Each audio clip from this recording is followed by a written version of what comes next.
Health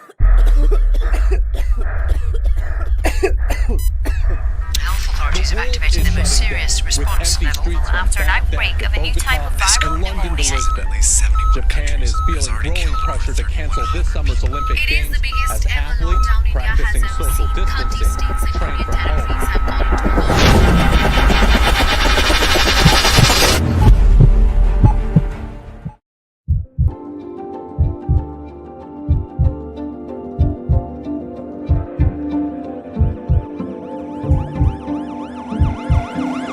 Code Blue, room 305.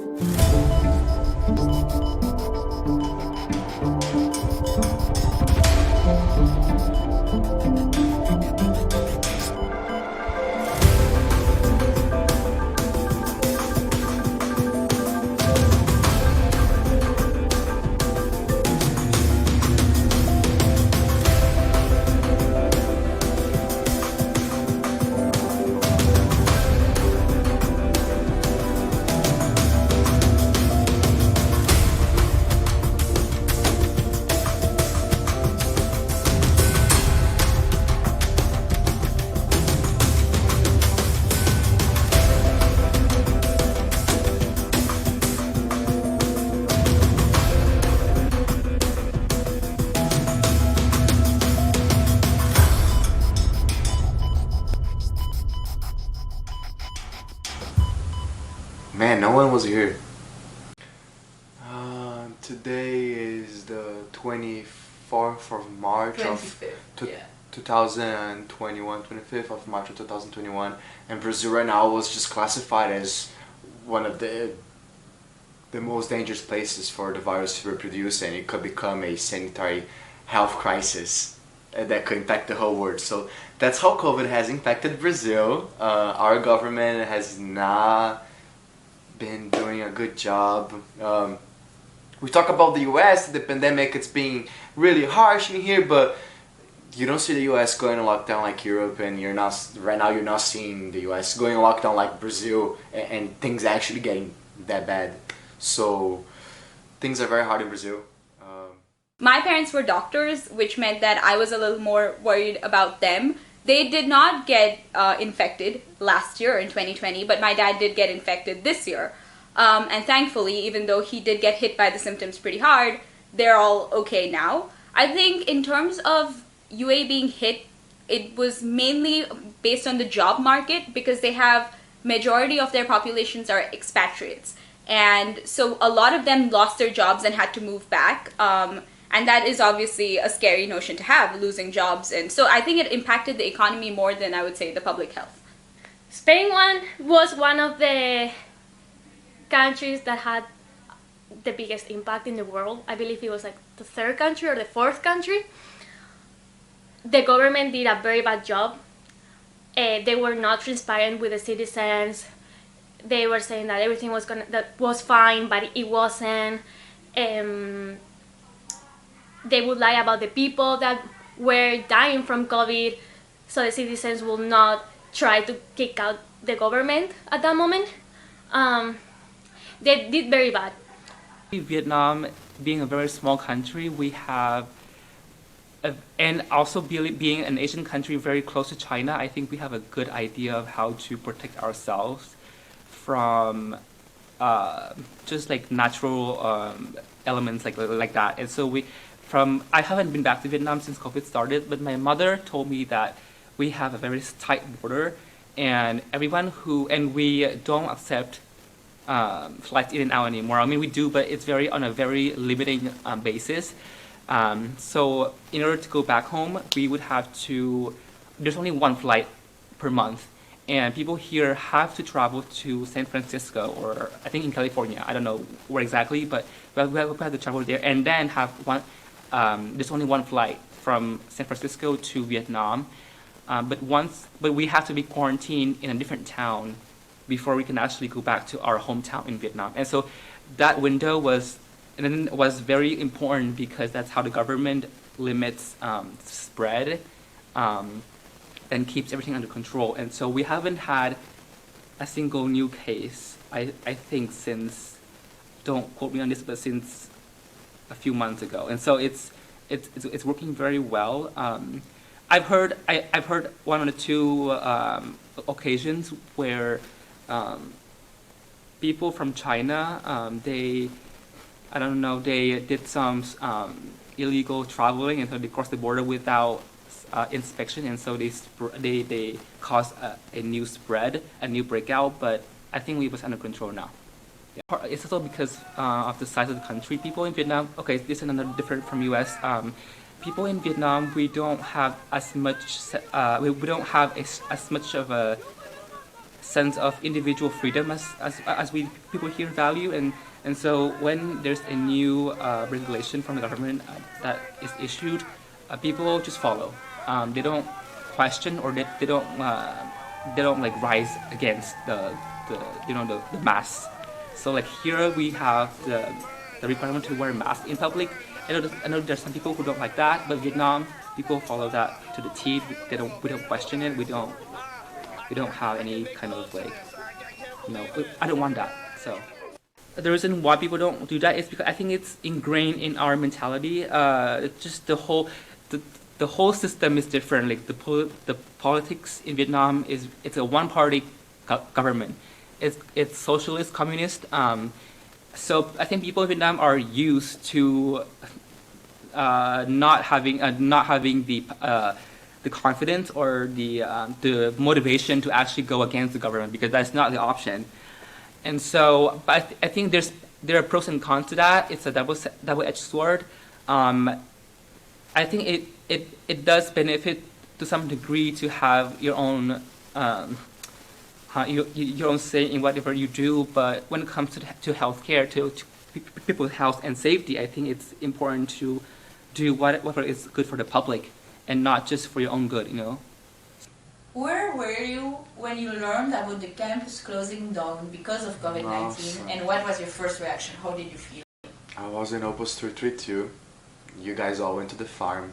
No, to spring break. Whatever was spring break. You guys had just left for spring break. It was the third day of spring break. And it's me, Olivia, and we are baking pizza. And then Frederick Hansen sends that message, or the big email saying like, we'll be closing down, we won't have classes. And the first thing I thought was my public choice, which is it's an economics course, my public choice professor, because me and Olivia, my girlfriend, we were together in this class, and we were talking to her how they're gonna close down the campus, and I was already doing predictions and like talking stuff about the stock market. Like in February, I was already saying stuff, and then it actually happened. We locked down, all that happened. So I was at Creighton at Opus 322 there, and it was pretty wild because we were locked down here for 2 months at Creighton. So it was during the spring break that Creighton told us that we're gonna have a online class, and no one's gonna be able to stay on campus, and they'll have to leave and everything. And I was in South Padre with a lot of my friends, and when we received the message, some of my friends were just doing what they were doing and just didn't care about it, and were just didn't think about it that much at that time, because they were like, yeah, we're here, let's enjoy it, and then we think about it afterwards. So they were just drinking and just hang out and playing video games. And some of my friends were really worried because some of them were internationals, and they had like, if they were kicked off campus, and they had nowhere to go. But I was not worried at all, because I knew that we were gonna have it, like either when all of us come back or when we were on spring break.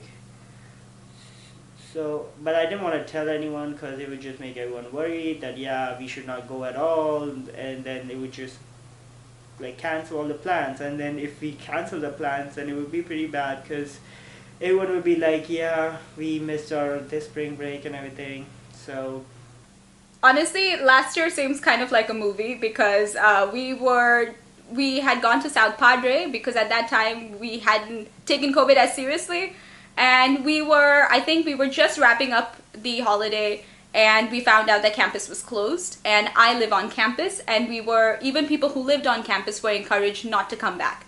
obviously I was like, what am I going to do? Because the flights were closed, I couldn't go back. So I had 2 other international student friends at the time, and we decided that we should probably stick with our friends. And we were very lucky. I think the biggest lesson I learned was we were very lucky to have the friends that we did. So one of our friends had a farmhouse in Missouri, and we decided to immediately pack up our bags and then go to Missouri.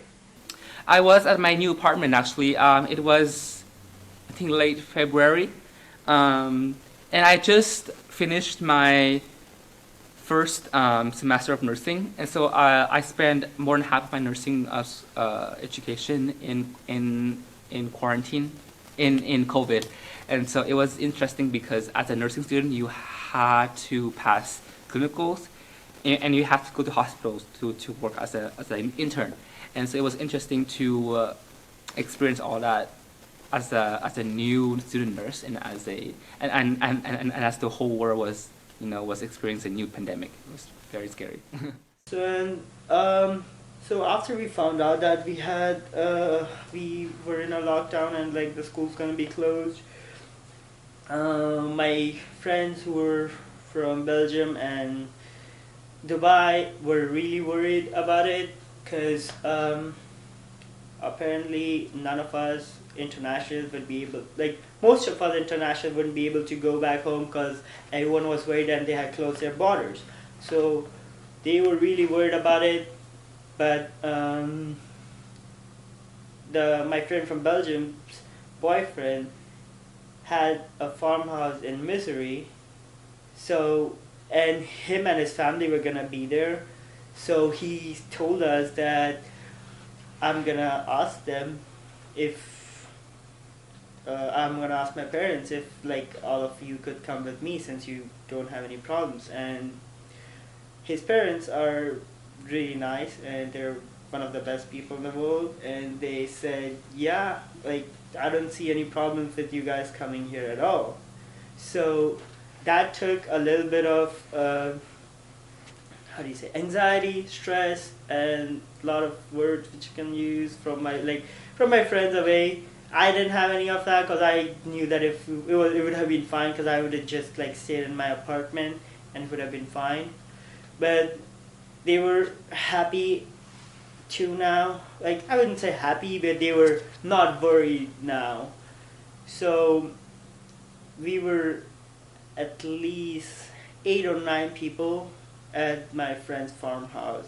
So like right after we were done with our spring break, we went back, and the very next day, in a couple of hours, we took all our stuff which we thought would be necessary in order to like daily needs and everything. We took everything, and it's only like 2 hours away from Omaha, so it was not that far. So like if we needed anything, we could like try to come back and get it and be as away from people and safe as possible while doing that too. I felt disoriented. As you could probably guess, and I said I want to go to med school, therefore I came here to do college, and therefore I came here earlier to do high school. I'm very goal-oriented. I'm very detailed on the calculations of what I have to do to get where I want. So getting that kind of like the semester away from me, I felt like I was robbed of like a full semester of experiences. I'm an honors student, so my dorm is in the honors living learning community. So I didn't get to experience the rest of that. I never got to move out of my freshman dorm. I never got to look into my room and like say goodbye. It was just, I just left with whatever I could pack in those suitcase that I had there, and then the rest Creighton packed by themselves and then gave it to me later on when I came back to campus. So I just felt like I was robbed of that experience.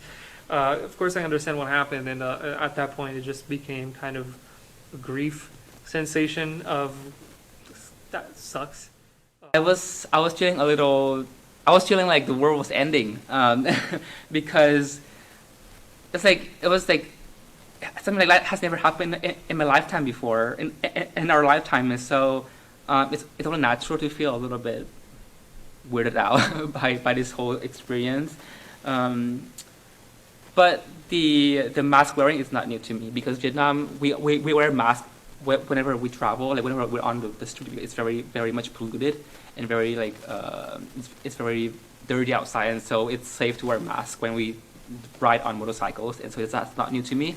But to see people are, you know, like staying home, places shutting down, restaurants not opening, and streets are empty, campuses are empty, it feels a little bit sad. It feels depressing at times. But I think it's because of, you know, people want to be safe, and so it makes sense. I'd like to think of myself as having no home, because I think this is a recent realization that the pandemic brought about, where I thought a lot about what I thought was home. I lost friends. I didn't know where to go. I was just confused about my professional and academic future. So I think if you say you have no home, that means the whole world's your home. You're a global citizen. You can choose any path you possibly want to. So I think the pandemic has shown us that even though you might feel isolated, you're not, because you share that feeling of isolation with everyone all over the world. Home and family is different for me. Some people put it as the same thing, but for me, home is where I am with the people that I'm around with, and family is just people who are gonna be there forever. International students, I think our biggest thing was, do we stay or do we go? My roommate decided to go to Spain and do her semester completely abroad. I wanted to at some point also think to do that. I was thinking maybe I should go to Dubai and, you know, do my semester, or should I stay here? I didn't know. I was as confused. So for us, I think our biggest thing was, what place do we consider home? Where do we isolate? What do we prioritize? And I think that's really hard for an international student to deal with questions of boundaries and barriers. I could have gone back to Brazil, but I didn't, because I didn't know if I was going to be able to see Olivia in like 6 months in the future. So I chose to stay, and I didn't know if I was going to be able to come back to the US. So, but I could go back to Brazil. They will do the quarantining period of 14 days and everything will be fine. But essentially I just chose not to, because it's too many risks. I had to stay here. I want to be here, so. I mean, I can go home. I can just apply on the embassy, on the Vietnam embassy website in the U.S. But it's expensive. It takes time to wait for the flight to book a reservation, and it's just a hassle to go back home. I'm in the process of applying for a green card here in the U.S., and so it's complicated with the whole immigration. If I go home now, I might risk abandoning my application, and they might not issue me a green card for that reason. So I was kind of skeptical of going back to Brazil, because I was like, okay, what if the United States opens up in July and Brazil follows a trend of being a little bit later on in the process and only opens up in like September, August. I'm gonna miss school. So I didn't want to go, but my parents were very stressed. My mom was very stressed. My mom was calling me all the time, every day, very nervous. I mean, her only child is 6,000 miles away during a pandemic of a deadly disease. So I get it. So I knew that I had to go home. I just knew that I had to take the risk, and I couldn't. Me and my family couldn't mentally afford to spend that time without knowing at all times that we're okay. So I came back, but what I said happened, but just in a slightly different way. They both remained closed, and I couldn't. Both countries remained closed, and I couldn't go back. The United States issued a travel ban on May 26th. Or March 26th? No, May 26th, saying that anyone that has been in a list of countries for the previous 14 days cannot come to the United States. One of those countries was Brazil. So it was Brazil, pretty much all European countries, China, I believe India, There was one last country. I cannot remember what country it was, but so that was that. I was just like, okay, I cannot go back to school at all. And at that time, we had enough information to know that the virus wasn't going to go away until late. So we were just expecting things, and it was hard, very hard, because at that point I just felt like everything that I did was going to kind of go down the drain, and all my plans were just going to have to be built up from the ground again. I remember that, so it's kind of, just to put things into perspective, for example, like for the RHG president, RHG is in a residence hall government. My job is to advocate for the residents of Creighton University. How can I advocate for the residents if I'm not a resident? And it would make sense for me to not be present anymore, and it is a requirement for you to be living on campus to be an executive member in general. So I was going to lose that position. That meant so much for me, and that was devastating. I also knew that I was going to have a lot of academic issues because of that. Like, how can you do a physics laboratory through Zoom? You can't. That just doesn't happen like that. And many classes were, well, Creighton at that point was set up for being hybrid. And many of the classes were, well, all of my classes actually were hybrid, but they counted on that little bit of the in-person aspect of it. And many of them, most of them actually, if I wasn't able to have that in-person part of it, I wasn't going to be able to fulfill that class. So I was just not going to be able to take a lot of my classes. Neuroscience is a particularly very high credit curriculum. I have 72 credits, while a normal, like another major usually varies around like 37, 38. And neuroscience is 72, so you can imagine it's a very tight schedule that you have to do to be able to accomplish things like seamlessly. So it was kind of that uncertainty of like, wow, okay, everything is just kind of thrown to the air, and I don't really know what I'm going to be able to, like, what am I going to do, like my whole strategy. So that was kind of the biggest concern, and I felt really bad. I remember feeling horrible. It was the first time that I felt anxiety in my life, I would say. I've read many stories of people going depressed and even having suicidal thoughts during this time. So it's important to take care of your mental health, and talk to your friends, talk to people who you know have like support you. And if you have any issues with your mental health, you need to talk to someone. Yeah, I felt trapped because my plans were, me and Olivia, we bought tickets to go to Brazil in the end of the year. That was our plan, and I was gonna be there with my friends and my mom and see my father, my sisters, but none of that could happen. So international students like us, we came here because we wanted to learn the language. It's even in the name of the visa. It's the F1 language category. So I mean, if this lockdown, we cannot go outside. We are cut off from the entire world. We cut off from the society, from the American life, and so it's harder for us to be in touch with the culture here because of the pandemic. And I cannot imagine how it must have been like for the newcomers to have the experience lockdown and to not be able to talk to people and use their language, use English, because that's not how you learn. That's not how you improve. The hardest part was, as I kind of touched on a little bit, it's kind of my family being kind of in Brazil, being stressed about that separation during this extremely tough time. And it was like many people that I cared about getting sick, and many people getting desperate, losing their jobs, and kind of not knowing what to do. And it was a very tough situation to manage from far away. And it really didn't get resolved until I went there.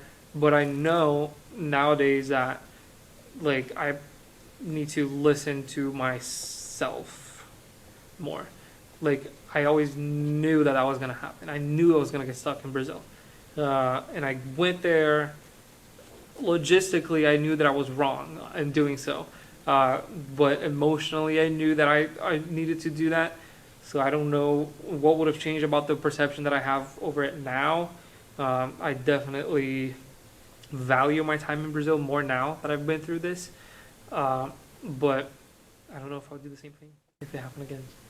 I never cried that much than I did during pandemic, being away from home. And I guess just the hardest part was just like you're always used to this idea that you will come back at some point, and then when you can come back but you cannot come back, like you have the ability to go back but you're not allowed to because COVID is going on, and then you have to look at them, and the cell phone, it's kind of destroys it, right? The whole idea that you could be there but you can't.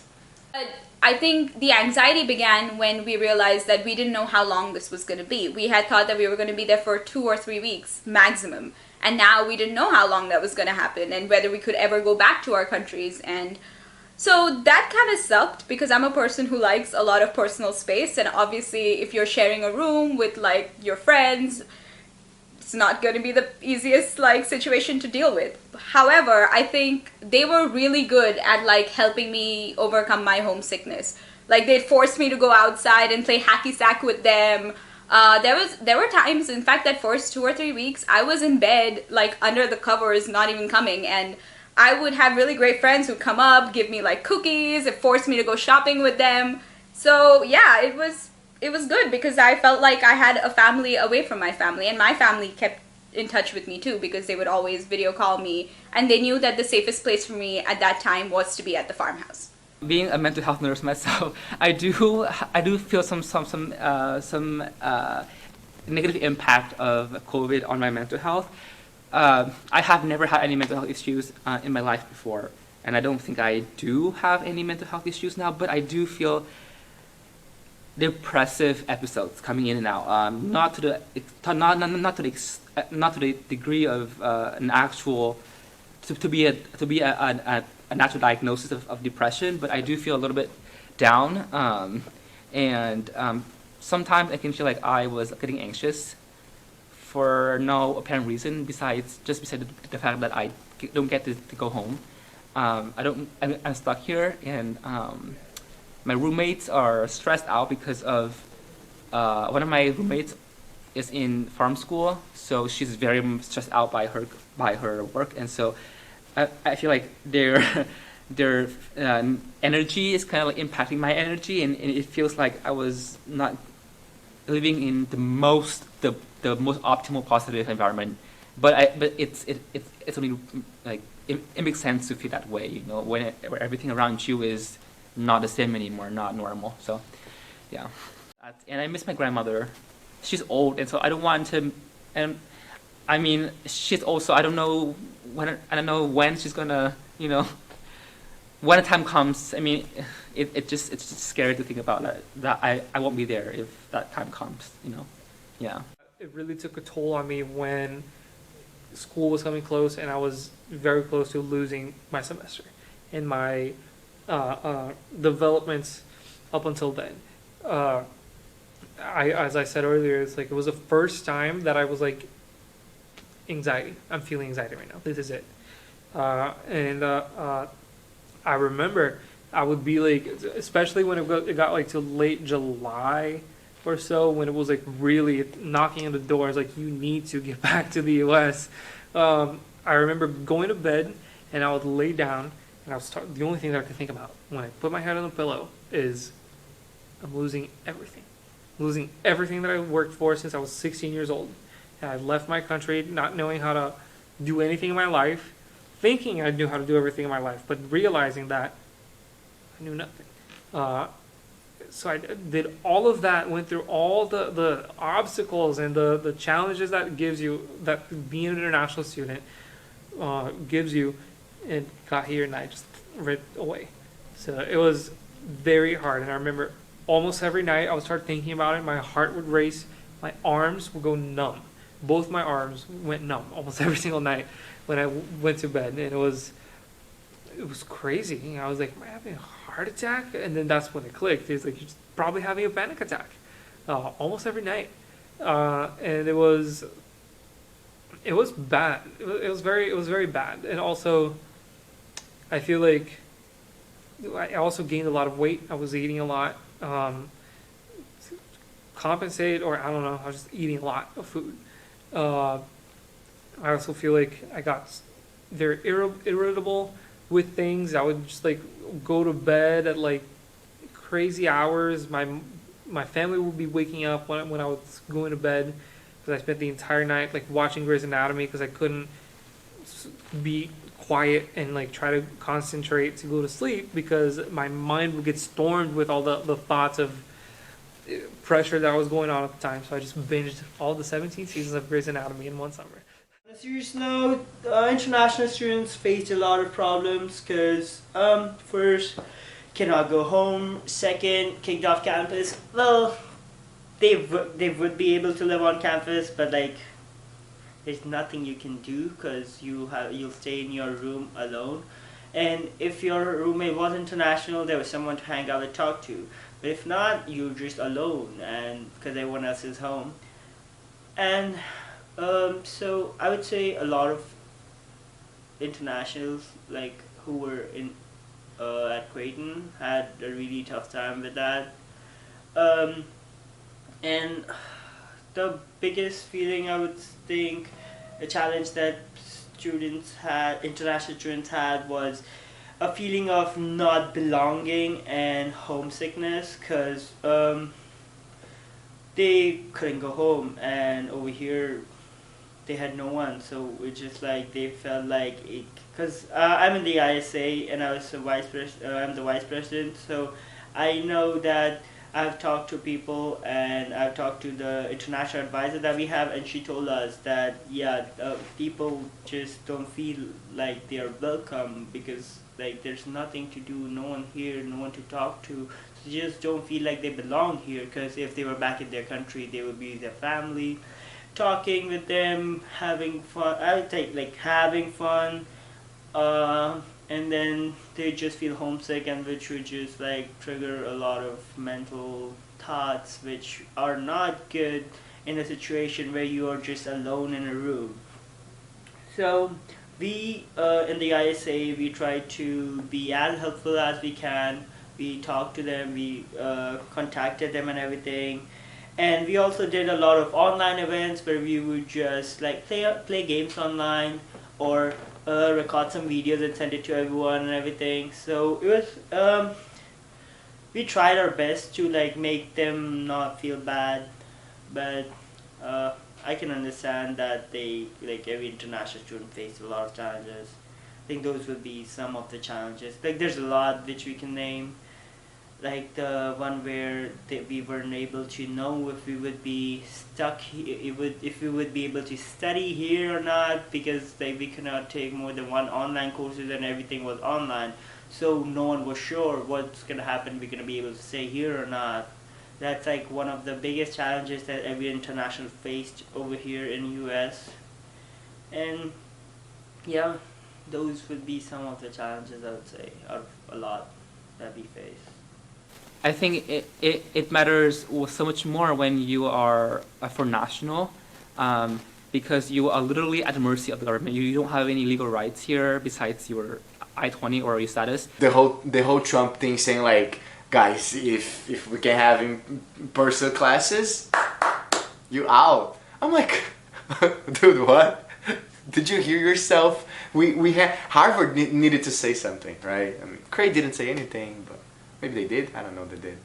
Yeah. International students who are studying at American universities on visas will have to leave the country if their classes are entirely online this fall. The announcement was made earlier this week and could result in a big blow to colleges' bottom lines, among other things, Robert, Frank. But it's just disruptive. I'm hearing anecdotally about this from my daughter and a lot of people that she knows. This is a major issue. Do people know that? It's not just money, it's people's lives. This was, I think, 3 months after we had come back from the farmhouse and we realized that the pandemic wasn't going anytime soon. and I had gone out to eat with two of my American friends. And the news popped up, and obviously they were concerned for me, but for them it was like, oh, it'll work out, don't worry, we have a hybrid system, so it's not like our classes are going to be online, you will be fine. But I did not feel fine. I was already going through a lot, and I just hearing that news was like, great. And the good news was, the first thing I did was go on to our international group chat, because I knew that if anyone knew what I was going through, it would be other international students. And everybody said, what are we supposed to do? This is terrible. We might get kicked out at any moment. We were thinking about petitions, protests, all that kind of stuff. Thankfully, it worked out because of, the lawsuit that was filed by Harvard and other universities. But it really makes you think that you really don't have, the only people who have your back are other international students. For the hundreds of thousands of foreign students in the United States, the Trump administration's U-turn is a huge relief and a victory, they say, for common sense.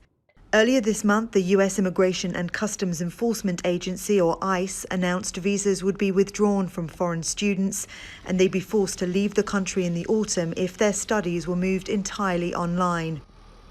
Harvard University and the Massachusetts Institute of Technology opposed the policy and filed a series of lawsuits, backed by 17 states, the District of Columbia, and some of America's leading firms, including Google, Facebook, and Microsoft. Democratic Senator Elizabeth Warren called the policy xenophobic.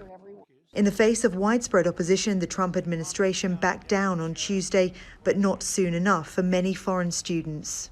It was inhumane and unfair because most of us have already paid fall tuition. We already signed our releases. We already registered for classes, so it'll be too late to do anything at this point. The timing of that memo was really inconsiderate and inhumane. We only have the right to be here to study, right? And then you say that if you can't be in person, you can't be here. How do you feel about that? I feel marginalized. I feel ignored. I feel postponed. I feel invisible. I feel just like any other minority feels. International students are a major source of revenue for US colleges, but analysts say Trump's now abandoned policy risked more than just money.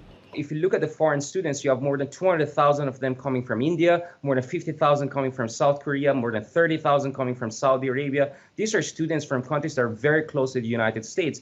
And training the future leaders of this country also means a lot for American soft power and its social linkages with these countries. I think, well, before the pandemic, we also have to consider the political climate, and which was already pretty hostile towards international students and focusing on keeping jobs to our own people, which to me is very surprising because what is our own? This country is built on immigrants. So we are also immigrants. We just came a little later than the people who came maybe 100 years ago or 50 years ago. And I think people fail to understand that international students come with a perspective that is not given by American people. We speak multiple languages, we have the experience of living in multiple countries, and we work harder because we realize that we could be kicked out at any second. So I definitely think that the contribution that international students have should be recognized way more often, and it is unfortunately not right now. It's interesting because when you have in the period of time in history, in humanity, when you have a bunch of individuals from different backgrounds, with different perspectives, with different languages, and you have diversity booming, you always have these periods of the Renaissance, and it's beautiful because that brings new ideas, that brings new mindsets, and it just kind of contributes for people to move forward. Because if we all have the same conceptions and misconceptions, we're never going to challenge each other. And with international students, with foreign influence, we're able to look at things different and understand how actually to move forward with different approaches and things like that. Yeah. It is important to share my points of view with the rest. That I have a different culture, and people in the US, for example, don't really know about those cultures. And I think it's important that I share my ideas so they learn more about society in the world and not just the US. My friends sometimes are like, you're crazy, like how can you do this? I'm like, oh, we do this back in my country. Like it's a normal thing. So I think that's funny, like how they're learning from the different points of view that international people have. The coronavirus pandemic is causing upheaval worldwide. Trump's critics accuse his administration of using it to fast-track his immigration policies. For students caught in the middle, the future now looks a little more certain. We already have like terrible prospects in the US job market. And now I think it's even more pertinent because the job opportunities are less and they are going to prioritize citizens because that's how it usually goes. So to search for OPT or F1 visa opportunities are very hard, which is why immediately, because I was thinking of doing 1 year of job experience, I decided not to and apply direct to grad school, which is what I'm going to be doing. And I'm hoping that by getting into the best grad schools, that's going to like boost my career. But I don't know, because the pandemic is not going to have repercussions that last for just a year. It's going to be for the next 5 to 10 years. So that's something we definitely need to look out for. When you compare internationals to Americans finding a job, the level of easiness of getting a job is really different. Like it's really hard for internationals to get a job over here. And even if you get a job, it's the visa process and everything, which you don't know if you'll get a visa or not. But most of the companies don't even give an interview because you're an international, because you need an OPT and then you need a visa, and they don't authorize all that.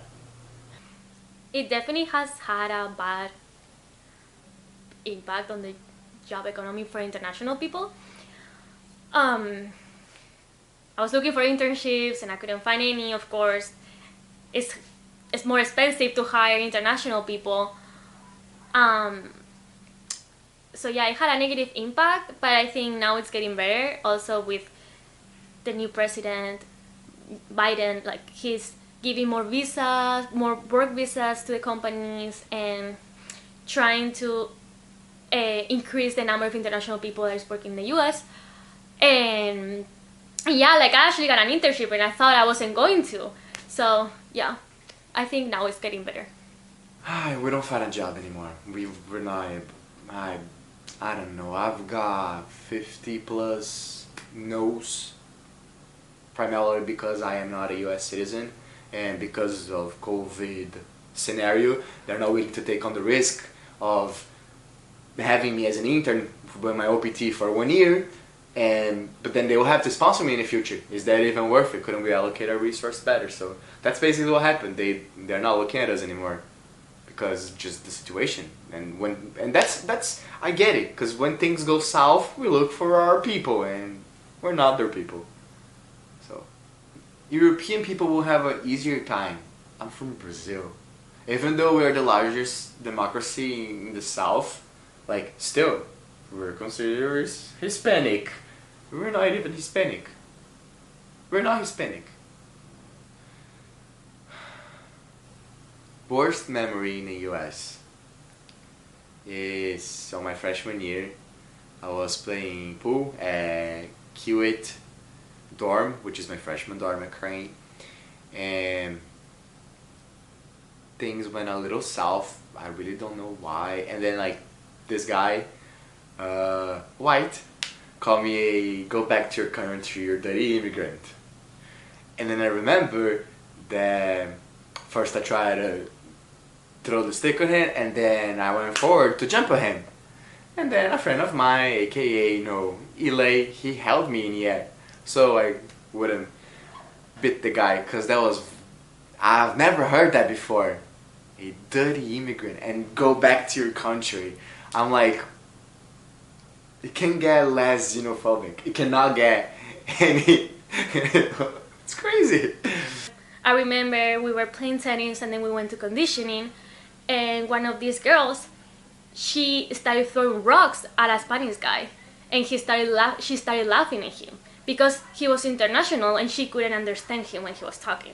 So I didn't really experience that But I've seen people going through that experience, and like I think that's very sad. I also, here at Creighton, I was in a party, and it was supposed to be like a Spanish party, and there was this guy from here, from the US, who was in that party, and I didn't know him. And one of my friends from Spain was talking to him, and I was with other friends, and I saw that she was mad, and she was like arguing with him. So I went over and I asked like, hey, what's going on? And she told me, this guy is saying that he doesn't want to speak in Spanish to me because he thinks that we are inferior than him. So that's another bad experience. But I think that is improving. I think people are realizing that there shouldn't be a discrimination. How much more blood needs to be spilled? Will Smith said, racism is not getting worse, it's just getting filmed. That's because this is not the first time that a black person has been killed. It's happened over and over and over again. They say repetition is like the definition of insanity. So what is that saying? This world is broken, and it needs to change. This has been happening since the beginning of the age, since Abel and Cain. They even killed Jesus when he came. If I could take off my skin and leave it at the door, and you couldn't see color anymore, would hearts be worth fighting for? I understand the thought that may cross some minds, the thought of, I don't need this in my life. But if you live in this age and time, then you cannot not fight. It shouldn't be a privilege to have skin that is white. And I recognize that if any one of us stays silent, then we all lose this fight. Because ignoring it is as bad as condoning, looking away the same. Because at the end of the day, when God calls your name, what will you say? God, I chose to look away? Because that probably won't cut it on Judgment Day. And choosing not to take part is a choice, but it will result in more broken hearts if we don't learn how to use our voice. So I'm calling on every color to make some noise in the direction of racism. Now is not the time to be afraid or complacent. Now is the time to stand on the same side as this statement. Black Lives Matter. Raise your hands to God, wave them like a banner, and surrender to Him. Because we cannot win this fight separate from Him. The one that was killed, 3 nails and a hammer. He is more relatable than you might imagine. Our God is a God of color. Born in the Middle East, He was not white as many may believe. Jesus, Son of God, they called Him the Prince of Peace. Something we know little about, but desperately need. This cannot become another forgotten headline. This is the point where we all need to rise and draw the line. So what does change look like in your mind? I believe the answers are in the Word of God, and they have been there this whole time. I may be wrong, but I don't think that it is a lack of answers or not knowing what to do, but a lack of action and application of the truth. Jesus said this, a new commandment I give to you, love one another as I have loved you. If you are a believer, then this is the truth, and it is this truth that we need to choose. The Bible says God made from one man every nation. There is neither Greek nor Jew, slave nor free, male nor female. So what do you see? I believe God is painting a picture of unity.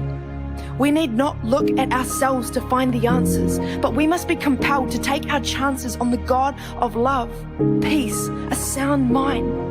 To some, this may not sound fine, but if you don't believe in Jesus, then tell me this. Do you believe in love? Because they are one and the same. And for this reason Jesus came, to heal our brokenness and set captives free. We need only reminisce on our history to see that racism never ends happily. We all know of a great man that once spoke of a dream. Let this generation be the one where that dream is finally seen.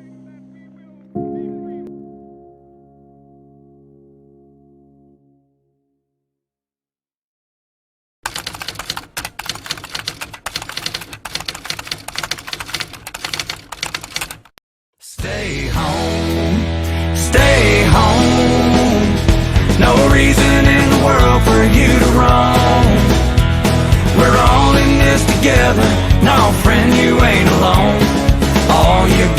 do is stay home. We're all about half crazy, kids are bouncing off the wall.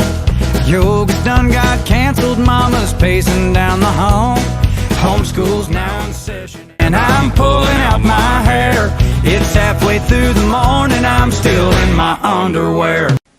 Without technology, it would suck because, like I said, I had so many friends who I wasn't in touch with because they were in different places, that if you had, like, we could video call or like chat and we could still stay in touch. My parents, again, they probably were worried that their kid is 7 like seas away, so it's just easier to have, you know, to call her on, like, so I think video calls were the biggest, like, source of technology that we use. Instagram calls, Facebook calls, that kind of stuff.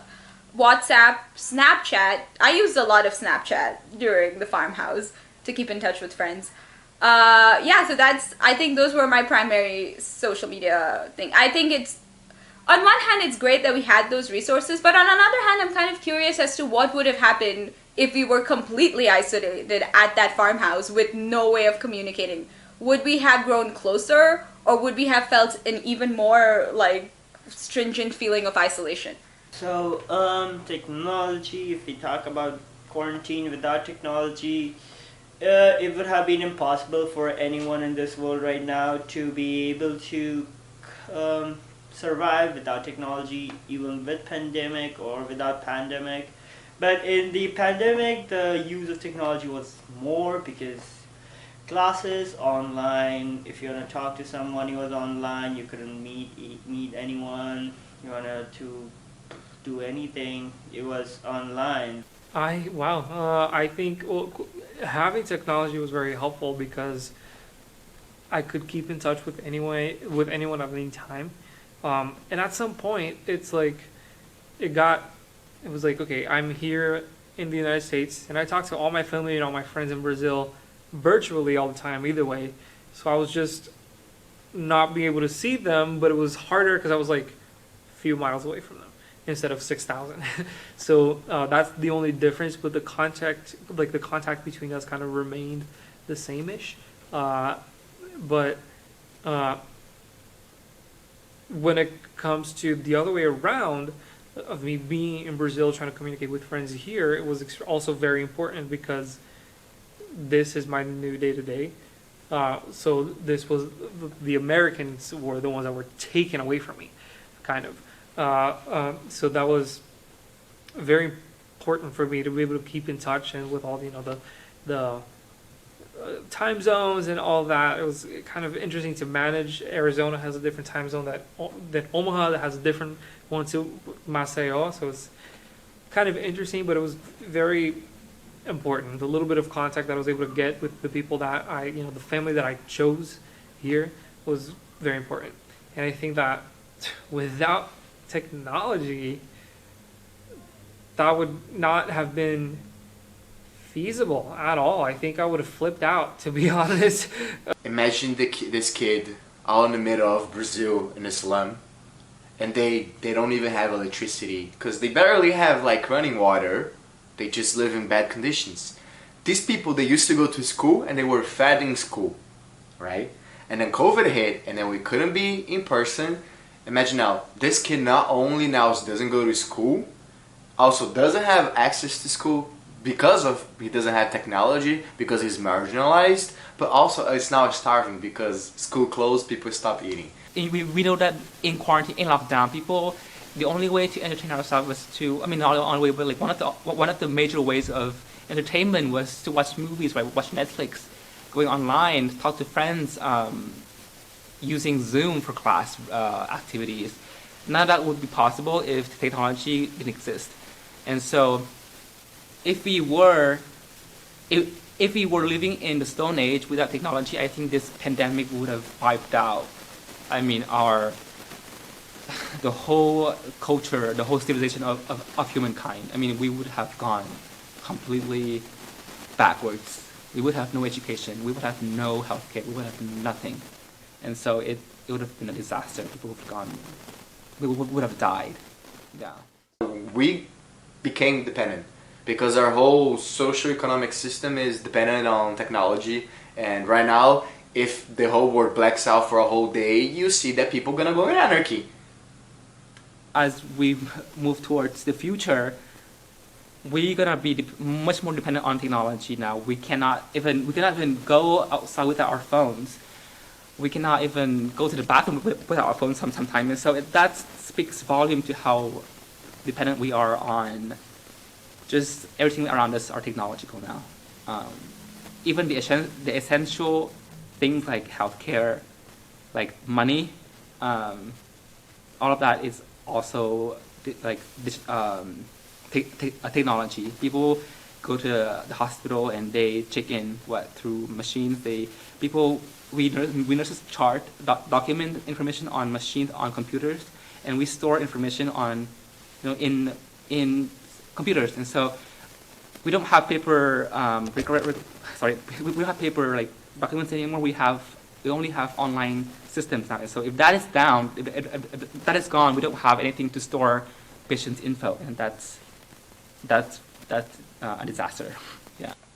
Like, for example, like I was on Instagram, I'll see pictures of a lot of girls, and I'll just start thinking more about like how I look. I have to take good pictures because that's now the new way of socializing during the pandemic. So I think that had a bad impact. Most of us would have to study, so Zoom was a really big important thing with everyone who was in school at that time. I think that helped a lot. So technology was a lifesaver during this pandemic for everyone, I would say.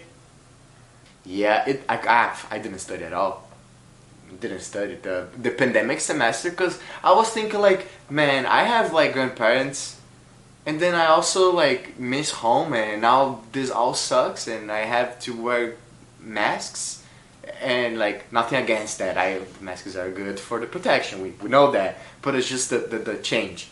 All the change, and I didn't want to study because I kind of felt it was so unfair that it happened on my senior year, or my junior year, on the middle of my junior year. It was beautiful. I just turned 21 in America.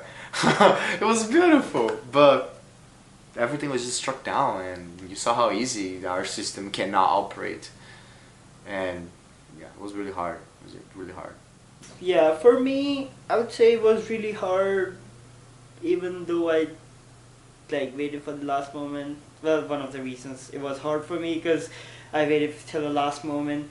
But it was hard because I'm into BIA and we had to do a lot of coding and everything, and we'd have a lot of questions because like coding is not that easy to be taught online. Like in school, if you're in school, like I know like if you go through YouTube, you'll find videos that you can learn online, but in school where there's interaction and everything, and because the teacher wouldn't be able to teach you the entire coding language in like a couple of weeks, like 10 or 12 weeks or something. So like, and then it was shortened to 8 weeks, and it's really hard to like learn it online when you don't have contact with like face to face, or like, because it's hard to communicate, I would say, online rather than face to face, because face to face it's pretty easy, you know what they're thinking, and it's easy to communicate, I think.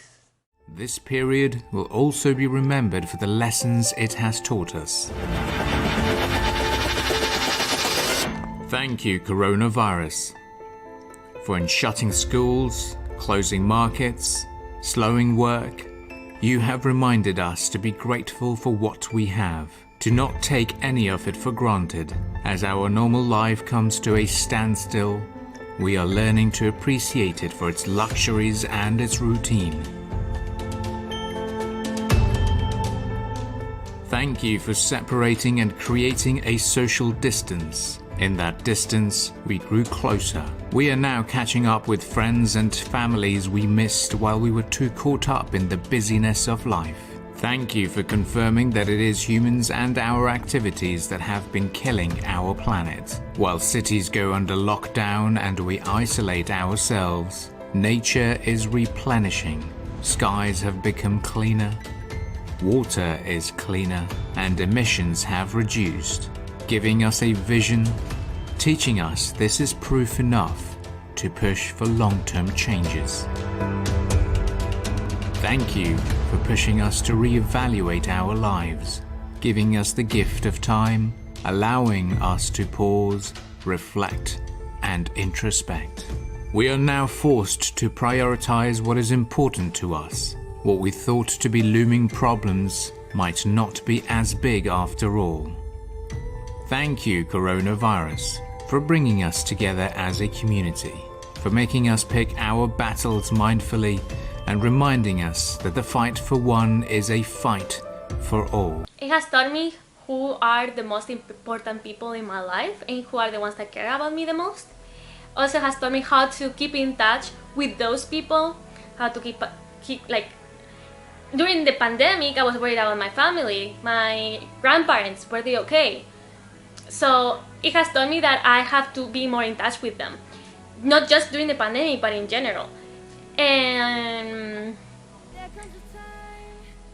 yeah, and also how it has taught me that anything in life can be possible. I've never thought there was gonna be a pandemic. It happened. So now that we've been through this and we're still going through this, I feel like I'm ready for what's gonna happen in the future, you know, like I already had experience. So I think it was like a learning experience. It was a bad experience, but I think we all learn from this. Notice like a big takeaway actually for me for COVID is, and it has been all throughout my life, but especially for COVID, was the amount of pain and fear that I felt over the situation is directly correlated to the amount of resistance of accepting that it's happening, and the amount of joy and peace that I can allow myself to feel while I'm going through it is directly correlated to how much I accept that it's happening. There's nothing I can do to change it.